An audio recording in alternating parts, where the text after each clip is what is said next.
நான் எப்போவுமே என்னோடய ஆர்ட் ஃபார்மை நம்புவேன். நான் அரசியல்வாதி கிடையாது, நான் வந்து கட்டுரையாளன் கிடையாது, நான் வந்து ஆய்வாளர் கிடையாது. நான் என் வாழ்க்கையை பணயமாக வச்சு படம் எடுத்துகிட்டு இருக்க ஒருத்தன்.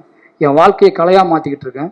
என்னோடய கலைக்கு ஒரு வெறி இருக்குது, என்னோடய கலைக்கு ஒரு ஆற்றாமை இருக்குது, என் கலைக்கு ஒரு கண்ணீர் இருக்குது, என் கலைக்கு சில கேள்விகள் இருக்குது, என் கலைக்குள்ள ஒரு பயங்கரமான லவ், காதல், இந்த சமூகத்தை பற்றி ஒரு காதல் இருக்குது.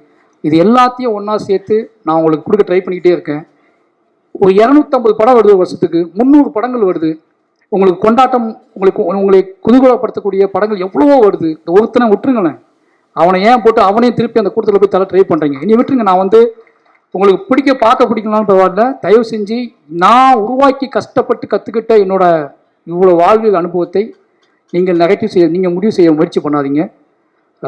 மற்றபடி இதெல்லாம் பண்ணால் கூட ஏதோ வகையில் நீங்கள் என்னை ஏற்றுக்கொள்கிறீர்கள் அப்படிங்கிற பெரிய ஒரு பொறுப்பும் நம்பிக்கையும் எனக்கு இருக்குது. அந்த நம்பிக்கையின் அடிப்படையில் மறுபடி இந்த தமிழ் சமூகத்துக்கு முன்னாடி மாரி செல்வராஜியாக நான் என் நன்றியை சொல்லிக்கொண்டே இருப்பேன். நான் இந்த பாடலை பாடிக்கொண்டே இருப்பேன்.